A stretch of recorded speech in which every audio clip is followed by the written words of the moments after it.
Bonjour, j'ai le plaisir de vous présenter notre nouvelle grande complication Patek Philippe. Il s'agit d'une répétition minute munie d'une heure universelle, la référence 5531R en or rose, qui réunit pour la première fois deux complications majeures, donc la répétition minute automatique en tant que mouvement de base, ainsi que le mécanisme d'heure universelle indiquant la fonction travel time et sonnant pour la première fois l'heure locale, c'est-à-dire l'heure de la ville qui se trouve à midi sur le cadran. En l'occurrence, nous avons Genève à midi, donc il est 10h10 du soir à Genève. Le cadran, étant en émail cloisonné, est une représentation du Lavaux. Le Lavaux est une région du canton de Vaud, en Suisse. Ce sont des vignobles qui surplombent le lac Léman. Enfin, j'aimerais souligner que cette pièce est une première dans la collection Patek Philippe, mais nous avions lancé 10 exemplaires en édition limitée pour la grande exhibition de New York en juillet 2017, avec 10 pièces, dont 5 avec une vue de Manhattan de nuit et 5 autres avec une vue de Manhattan de jour. Au niveau de l'affichage, on retrouve donc un disque des villes qui représente les 24 fuseaux horaires, un disque 24 heures qui donne l'heure de ces 24 villes, et au centre, les aiguilles d'heure et de minutes qui indiquent l'heure locale, donc l'heure de la ville qui se trouve à midi, 10h10 à Genève. Au niveau des fonctions, une couronne à 2 positions, pour le remontage et puis pour la mise à l'heure, un poussoir sélecteur de ville à 2 heures pour choisir la ville que l'on veut sélectionner pour l'heure locale, et enfin, à 9 heures, un verrou de répétition minute qui permet de sonner l'heure locale.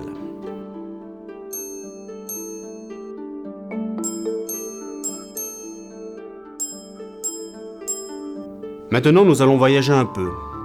Nous imaginons que nous sommes à Los Angeles, puisque Los Angeles se trouve à midi sur le cadran, et il est 7h50 indiqué par les aiguilles. Donc si on actionne le verrou de répétition minute, nous allons entendre 7 coups graves pour les heures, 3 doubles coups pour les quarts d'heure et 5 coups aigus pour les minutes, ce qui fait 7h50 minutes. Maintenant, nous allons à New York. On peut voir qu'il est 10h50 grâce à l'indicateur 24 heures. Les minutes se lisent toujours avec l'aiguille de minute. Donc maintenant, je vais appuyer autant de fois que nécessaire sur le bouton sélecteur de ville. Et à ce moment-là, on voit le disque des villes qui tourne. Le disque 24 heures suit le disque des villes pour garder l'heure mondiale. Et en même temps, on voit sauter par pas d'1 heure l'aiguille d'heure locale. Maintenant, si on active le verrou de répétition minute, on entend 10 coups graves pour les heures, 3 doubles coups pour les quarts d'heure, et 5 coups aigus pour les minutes, 10h50 minutes. Donc cela peut paraître évident, mais c'est la première fois dans le monde des répétitions minutes qu'une heure universelle est capable de sonner l'heure locale. Maintenant, revenons au design de la montre. Donc nous avons un style Calatrava de 40,2 mm de diamètre. Les aiguilles sont en or. Le disque 24 heures est aussi en or, avec un traitement PVD brun pour différencier la zone jour de la zone nuit. Le cadran en émail cloisonné avec 4 paillons à chaque quart d'heure pour donner le tour d'heure, a une plaque de base, elle aussi en or. Maintenant, on va parler un petit peu de la boîte. C'est une boîte qui est très difficile à réaliser. On a une bande de carrure qui est en fait entièrement guillochée clou de Paris. Pour ce faire, les cornes sont réalisées par la suite. Donc on fabrique d'abord la bande de carrure, ensuite on fait le guillochage et après on rajoute les 2 paires de cornes qui sont fixées à la carrure par 6 points de fixation. Maintenant nous allons aller à l'intérieur de la montre découvrir ce nouveau mouvement. Donc à gauche vous avez une vue côté ville où on voit transparaître certains composants de la sonnerie d'heure locale et de l'autre côté à droite, une vue côté pont, où on trouve les marteaux polis, les marteaux qui frappent donc les deux timbres, la masse micro-rotor en or, pour remonter le mouvement automatiquement, et le pont en forme de croix de Calatrava, à l'intérieur duquel se cache le voleur inertiel qui régule la sonnerie de la répétition minute. Maintenant, nous allons voir les trois transformations majeures que nous avons réalisées sur le mouvement de base. Sur la gauche, vous pouvez voir le mouvement de base de répétition minute actuel, traditionnel, qui a une platine de 27,6 mm de diamètre. Sur la droite, on voit le nouveau mouvement, avec le module d'heure universelle bien sûr, mais pour lequel on a élargi le diamètre de la platine de 27,60 à 29,6 mm afin d'accueillir les nouveaux composants de sonnerie et d'heure universelle.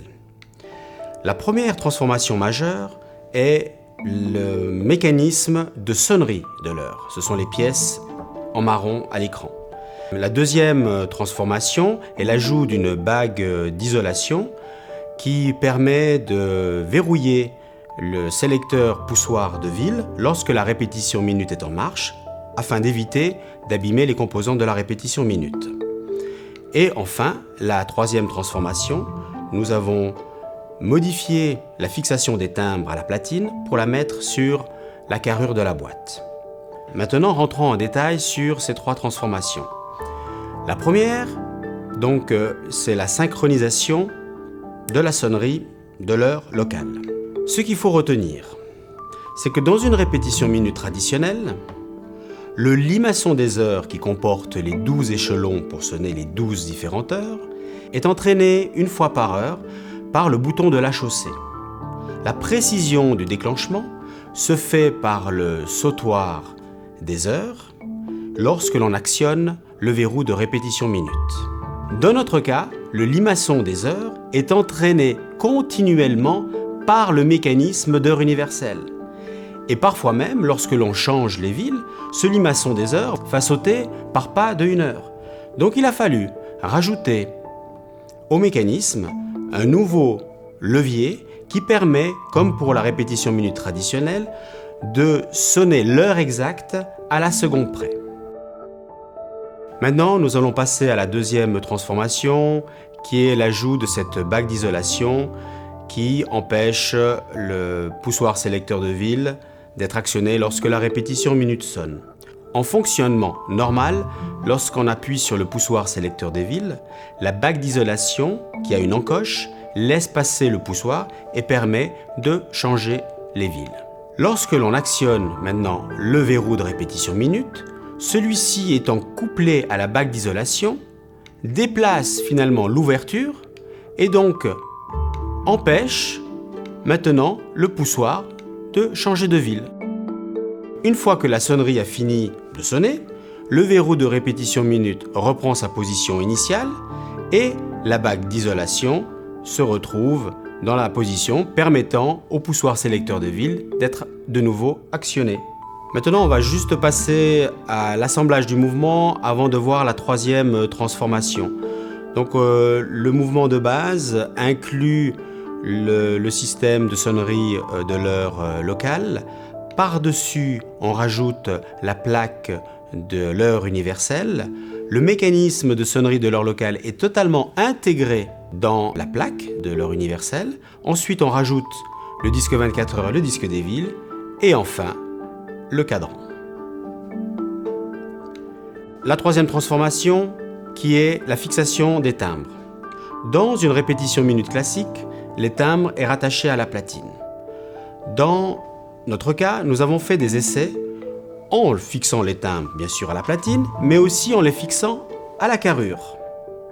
Et on s'est rendu compte, pour cette référence 5531R, que le son était bien plus puissant, sans vibration, avec une bonne attaque et une très bonne longueur, et c'est pour ça que nous avons retenu ce moyen de fixation pour cette référence.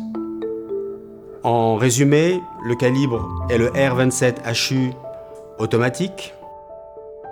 C'est une grande complication qui unit pour la première fois la répétition minute avec l'heure universelle, avec la sonnerie de l'heure locale étant l'heure affichée à midi sur le mouvement. Les dimensions du mouvement 32 mm de diamètre avec une épaisseur de 8,50, 462 composants, 48 heures de réserve de marche et une fréquence de 3 Hz. Le cadran est en émail cloisonné avec une plaque en or. Le disque 24 heures et les aiguilles sont elles aussi en or. On a une boucle qui est un fermoir déployant. Les dimensions de la boîte sont de 40,2 mm de diamètre et de 11,49 pour l'épaisseur. La boîte est protégée contre l'humidité et la poussière et la montre est livrée en standard avec un fond saphir mais peut être interchangé avec un fond plein. Pour rappel, nous avons donc un brevet qui a été déposé pour ce tout nouveau mécanisme. Merci de votre attention.